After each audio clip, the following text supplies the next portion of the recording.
प्रेम के दर्शन, यीशु प्रेम के दर्शन।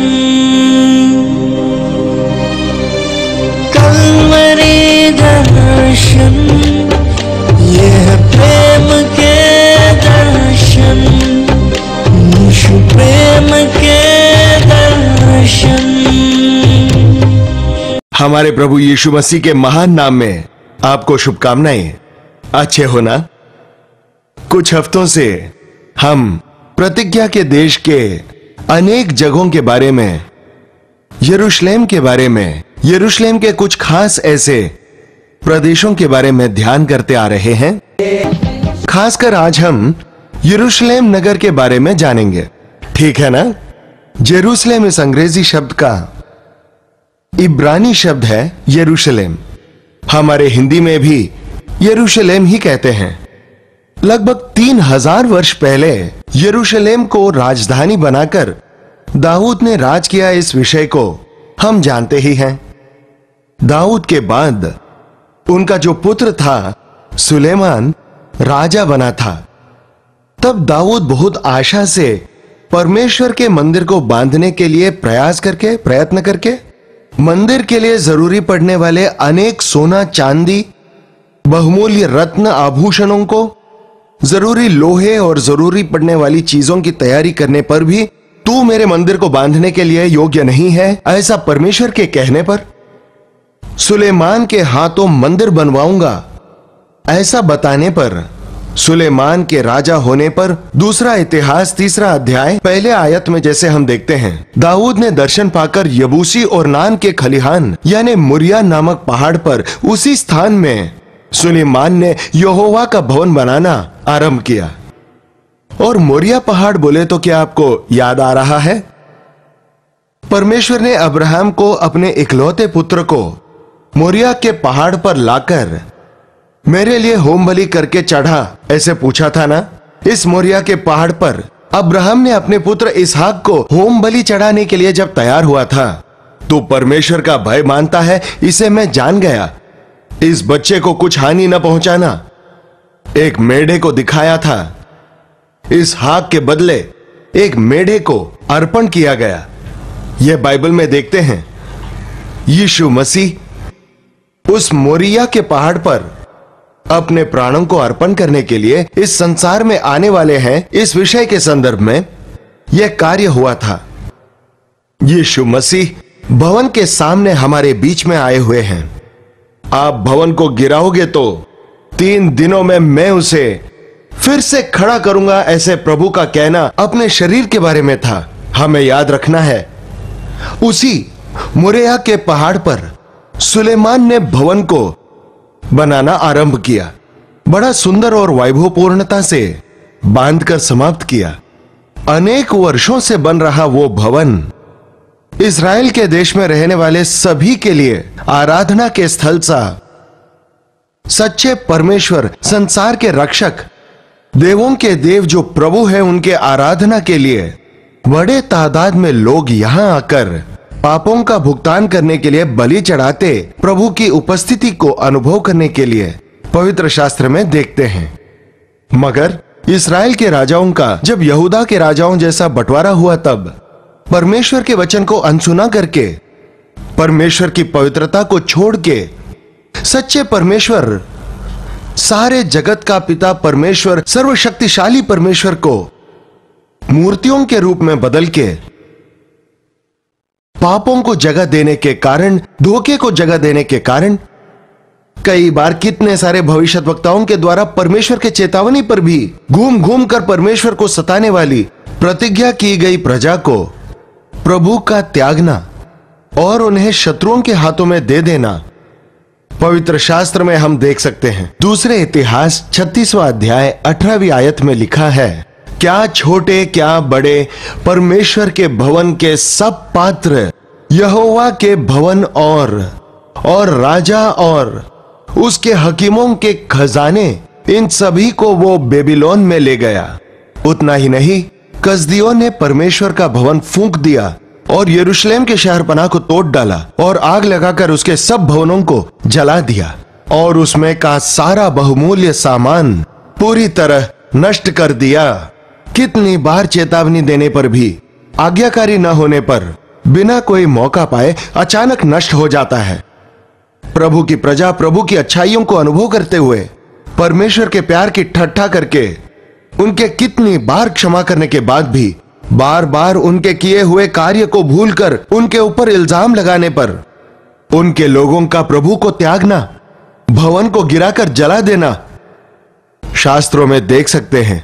इसके बावजूद हमारा दयालु परमेश्वर, प्रेमी ऐसा परमेश्वर, उनका क्रोध पल भर ही होता है, लेकिन वो विलंब से कोप करने वाला, जैसा कहा गया है। फिर से उनकी प्रजा उनकी आराधना करे, उनकी प्रजा उनके पास आकर पुकार सके। उनके लिए भवन निर्माण करने के लिए कुसरू राजा को प्रेरित करके, वो दीन कुसरू राजा भवन का निर्माण करने के लिए यहूदियों को मौका देकर जरूरतमंद चीजों की व्यवस्था करने पर फिर से दूसरी बार भवन का निर्माण हुआ। फारस देश के राजा कुसरू ने यह आज्ञा दी कि आकाश के परमेश्वर यहोवा संसार के सभी लोगों को मेरे वश में करके यहूदा देश के यरूशलेम में उनके लिए भवनों को बनाने की आज्ञा मुझे दी है। इसी कारण आप में से जितने उनके जन हैं वे चले जा सकते हैं। उनका परमेश्वर यहोवा उनके साथ रहे, हमेशा साथ रहे, कहते हुए इज़रा नेहम्याह के नेतृत्व में दूसरा भवन निर्माण किया गया। पहला भवन लगभग 400 वर्ष बना रहा। 400 वर्ष। दूसरी बार निर्माण किया गया यह भवन लगभग 500 वर्षों तक बना रहा। इसके बावजूद बार बार परमेश्वर को भूलते हुए, परमेश्वर के कार्यों को दुर्लक्ष्य करते हुए, परमेश्वर के भवन को शुद्ध रख के बचाने के बदले भवन को डाकुओं की खो के समान करने की वजह से, भवन को व्यापार का स्थल बनाने की वजह से, भवन को ध्यान न देने की वजह से, परमेश्वर का क्रोध इस्राएल के लोगों पर भड़कने से उस भवन को परमेश्वर ने त्यागा। वो भवन गिरा दिया गया। पवित्र शास्त्र में देखते हैं सुलेमान का बनाया हुआ भवन लगभग 400 वर्ष तक बना रहा। कुसरू के काल में इज़रा नेहम्याह के नेतृत्व में बनाया गया भवन लगभग 500 वर्ष तक बना रहा। 500 वर्ष तक।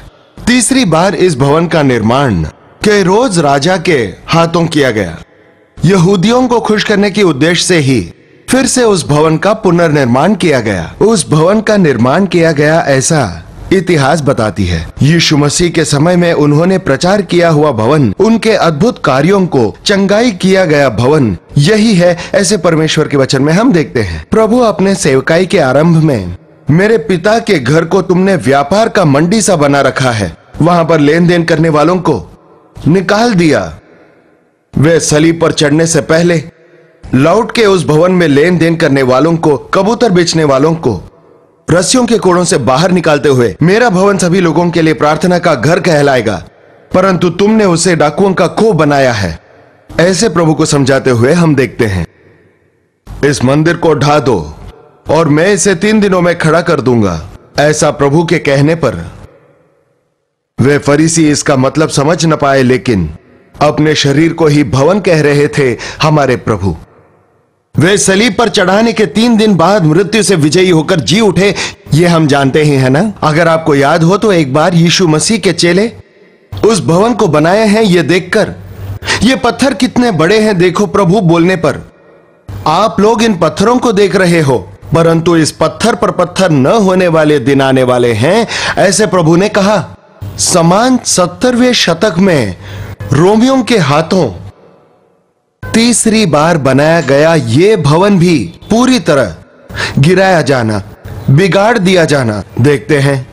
आज तक यहूदियों के लिए भवन नहीं है। यह देखो, उस भवन का सिर्फ एक दीवार ही इनके लिए बचा है। ये मोरिया के पहाड़ पर मुंह उठाए आए हुए सारे दुश्मन, इस्राएल के लोगों पर मुंह उठा के आने वाले अनेक इस मोरिया पहाड़ के कब्जा बना लिया। आखिर में ये आज के तारीख में अन्य जातियों के हाथ में रहना, ये दीवार ही है यहूदियों के पास हम देखते हैं। इसे ही वेलिंग वॉल कहते हैं, विलाप करता हुआ दीवार। एक बार देखिए कितना लंबा है यह दीवार। इस दीवार के उस पार डोम ऑफ रॉक नामक जगह को हम देखते हैं। यह अन्य जातियों के कब्जे में है। यही मोरिया पहाड़ है। यही उस समय अब्राहम ने अपने पुत्र इसहाक को बलि चढ़ाने वाली जगह थी। यही अरनान की खलिहान है। यही दाऊद में परमेश्वर को एक भवन बनाने के लिए तैयार किया गया जगह थी। यही उस समय पर सुलेमान का बनाया हुआ भवन का स्थल था। आज अन्य जातियों के हाथों में होना हम देखते हैं। परमेश्वर ने हमें दिए हुओं में धन्यवादी के बगैर हम होते हैं, तब वो अन्यों के कब्जे में जाना, उनको हम खो देना देखते हैं। आज यहूदियों को भवन नहीं है। यह देखिए, यहीं पर के यहूदियों को देखिए। इस वेलिंग वॉल के पास आकर भवन बनाना चाहिए, इसलिए इस दीवार के पास आकर विलाप करना हम देखते हैं।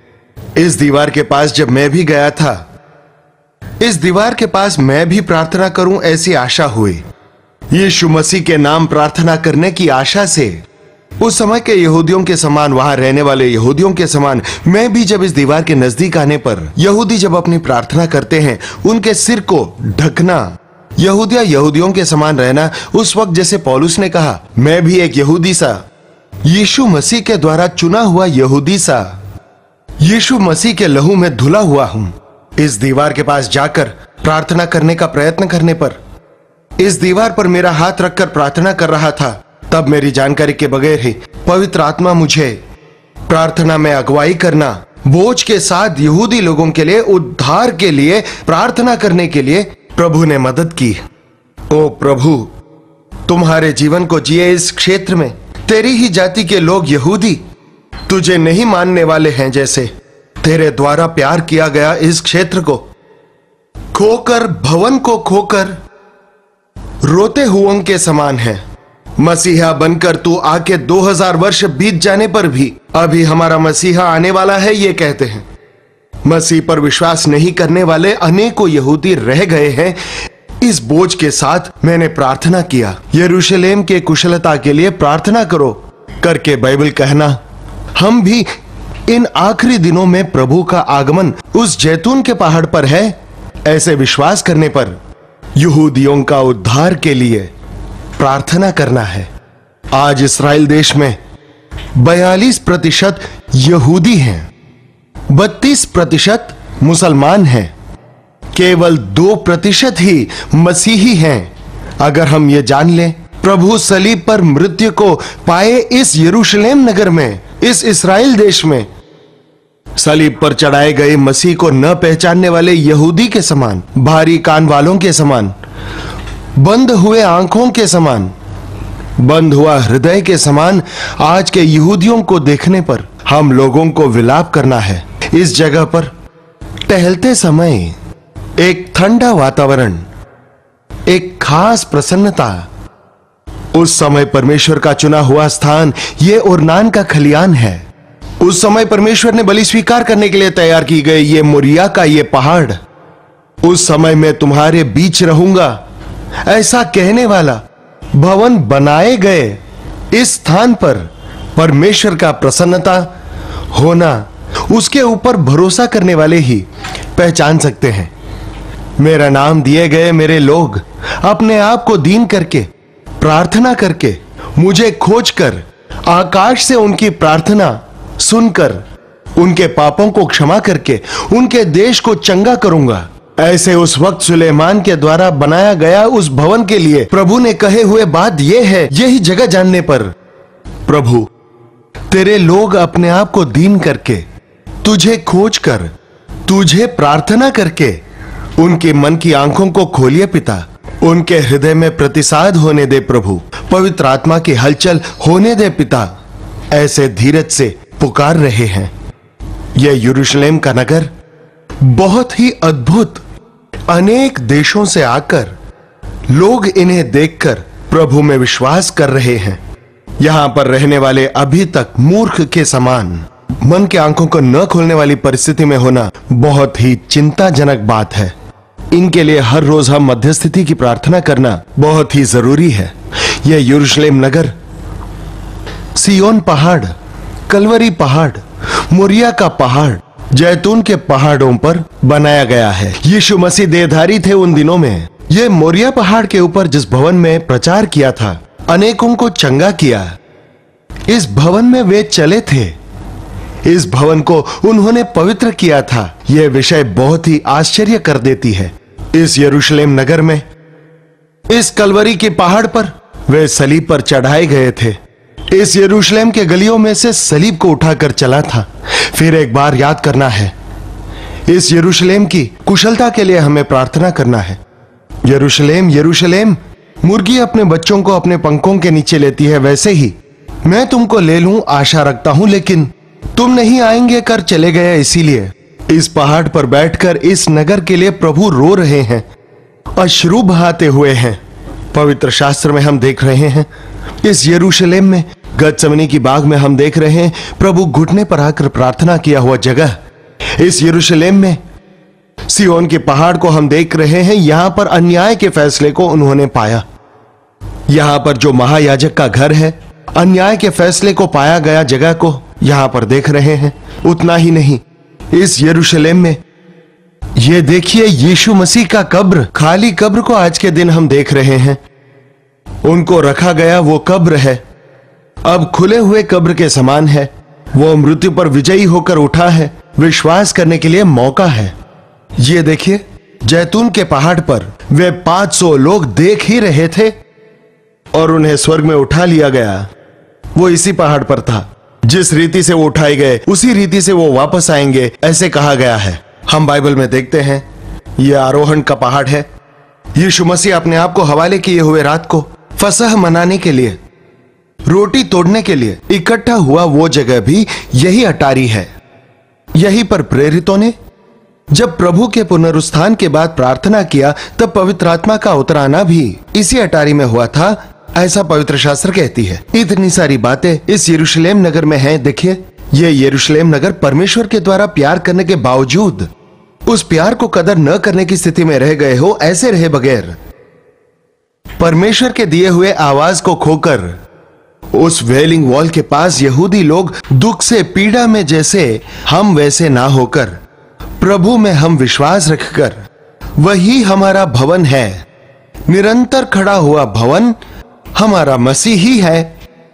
उनमें रहने वालों को कोई शिक्षा विधि नहीं है। परमेश्वर के साथ बैठकर युगानुयुग, पीढ़ी दर पीढ़ी आराधना के योग्य उस स्वर्ग के राज्य के लिए हमें तैयारी करनी है। यह याद रखना है, यीशु मसीह तुझे मुझे प्यार करके हमारे जैसे अन्य लोगों को, मसीह को न जानने वाले हमको चुनकर उनके प्रेम को प्रकट करके दिया। इसीलिए धन्यवाद मानकर रहना चाहिए। सच में प्रभु, यहूदियों को यह महान भाग्य नहीं है, मेरे जैसे अन्य को तूने ही दिया करके धन्यवाद के साथ मेरा दिल भरा हुआ है। यीशु मसीह को जानने वाले कितने धन्य हैं। उनके सलीब की मौत को, पुनरुत्थान के स्मरण करने वाले कितने भाग्यशाली हैं। दिल को भवन में बदलने वाले कितने धन्य हैं। जहां 2 या 3 इकट्ठे होंगे मैं वहां रहूंगा कहने वाले प्रभु, आज यरूशलेम के भवन में जाकर हमें उनकी आराधना करने की जरूरत नहीं, लेकिन तेरे छोटे से घर में तुम जिस जगह पर हो वहीं पर घुटने टेक कर प्रार्थना करेंगे तो प्रभु की प्रसन्नता को, उनके आशीषों, उनकी उपस्थिति, सुरक्षा को हम अनुभव कर सकते हैं। इसीलिए यीशु मसीह को पुकारे तो स्वर्ग के नित्य राज्य में, निरंतर रहने वाले भवन में तुम और मैं रह सके। इसीलिए यीशु मसीह ने त्याग किया है। उन पर विश्वास रखकर उनके साथ युगानुयुग, पीढ़ी दर पीढ़ी रहेंगे। प्रार्थना। पवित्र और प्रेमी पिता, आपको हम स्तुति और प्रशंसा देते हैं प्रभु। तेरा प्रेम कितना अपरंपार है, तेरे विचार कितने महान है, हम जानने पर तेरे सम्मुख दंडवत करके तेरी आराधना करते हैं। उस समय पर तेरे चुने हुए इस मोरिया पहाड़ को, तू बलि स्वीकारने के लिए चुने हुए इस जगह को, तेरे बच्चों के साथ तूने बात करने के लिए तैयार की गई इस जगह को, एक समय पर यीशु मसीह देहधारी होकर टहले हुए इस भवन को, प्रचार किए हुए इस भवन को अद्भुतों को, चंगाइयों को करने वाले इस जगह को देखने पर, कितना ही प्यार करने के बावजूद, कितना आशीषित करने पर भी, तेरे द्वारा चुने जाने और अलग किए गए, आशीषित होने पर भी इस भ्रष्ट जनों को हम याद करने पर मानव कितने हीन स्थिति में गिर गया है, यह जानकर डरते कांपते हुए तेरे उपस्थिति में प्रार्थना करते हैं पिता। आपके दिए हुए सब खोकर, अद्भुत खूबसूरत भवन को खोकर, कंगालों के समान रह गए यहूदी जन के लिए तेरी उपस्थिति में तुझे आवाज दे रहे हैं पिता। प्रतिज्ञा किया हुआ विश्वासु हो, बिखरे हुए इस्राएल को इकट्ठा करने के लिए सामर्थी हो साबित करके लौट कर इस देश बनाने के लिए तुझे धन्यवाद पिता। तेरा भवन बन सके, आध्यात्मिक भवन बन सके, यीशु मसीह उस भवन को जान पाए। वे इंतजार कर रहे यीशु ही विमोचक उद्धारकर्ता मसीहा है। वो आ चुके, यह विश्वास कर सके, उनके मन के आंखों को खोल दे पिता। और भी कई सारे इस दुनिया में यीशु को उद्धारकर्ता स्वीकार नहीं करके वे केवल एक भविष्यद्वक्ता, एक महात्मा, एक अच्छे इंसान हैं। ऐसे समझने वालों के मन की आंखें खोल दे पिता। यीशु मसीह की परिपूर्णता को समझने में सहायता कीजिए पिता। इस समय इस कार्यक्रम को देख रहे हर एक की मन के आंखों को खोल दो पिता। अभी भी मसीह ही उद्धार करता है, न जानने वाले, अब तक मसीहा नाम के भवन में प्रवेश नहीं किए हुए लोग, अब तक स्वर्ग के राज्य के विरासत के लिए उत्सुकता न होकर संसार की बातों पर ही मन रखने वाले हर एक को इस समय में नाजरेत के यीशु मसीह के नाम में आजाद कर रहे हैं। उनके कानों को खोल पिता, उनकी आंखों को खोल पिता, उनके दिलों को खोल दे पिता। वे सुनकर विश्वास करके तुझे स्वीकार कर सके। इस पवित्र आत्मा के कार्यों को होने दे। यीशु मसीह के नाम में मांग रहे हैं पिता, आमीन। यरूशलेम की जगहों की इन बातों को आप सुनते समय आपके विश्वास में वृद्धि हो, ऐसी प्रार्थना कर रहे हैं। पवित्र शास्त्र जो बाइबल कितना सच है, इन जगहों में घूमने पर प्रभु के बोले हुए प्रतिज्ञा कितनी सच्ची है, इन जगहों पर देख रहे हैं। और कई लोग यीशु मसीह उद्धार करता है ये बात को नहीं जानने वाले हैं, किसी ने उनको बताया नहीं है। ऐसा है, तुम सारे जगत में जाकर सारी सृष्टि के लोगों को सुसमाचार प्रचार करो, ऐसे कह रहे प्रभु के बातों को ध्यान देते हुए उनके प्रेम के सुसमाचार को, उनके द्वारा उद्धार के बारे में सारे लोगों को प्रचार करेंगे।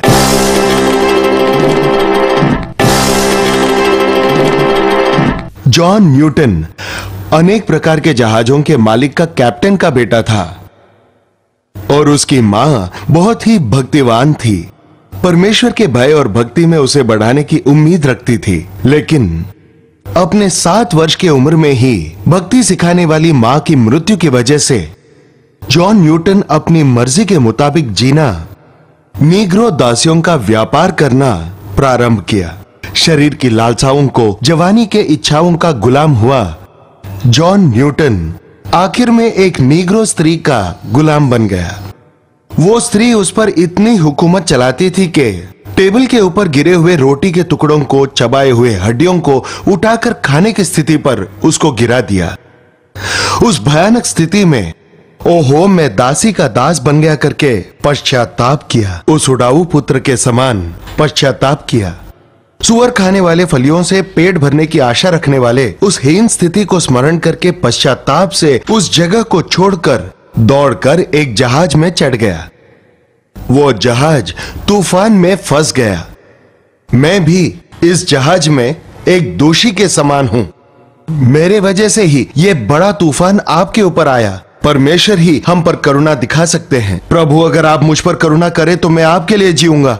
ऐसा अपने आप ही परमेश्वर को उस नाव पर समर्पित कर दिया। अद्भुत रीति से वो तूफान थम गया, समंदर शांत हो गया। उस जहाज से उतरने के बाद एक नए इंसान की तरह उसने जीना प्रारंभ किया। मैं एक खतरनाक द्रोही हूं, शुक्रगुजार नहीं हूं। परमेश्वर ने मुझे इतने आशीष देने के बावजूद, परमेश्वर को भूले हुए इंसान होने पर भी परमेश्वर ने अपनी कृपा से मुझको बचाया है करके गवाही दी। सच में पश्चाताप करने वालों को पापों की क्षमा मिलती है, परिवर्तन के साथ जी सकते हैं।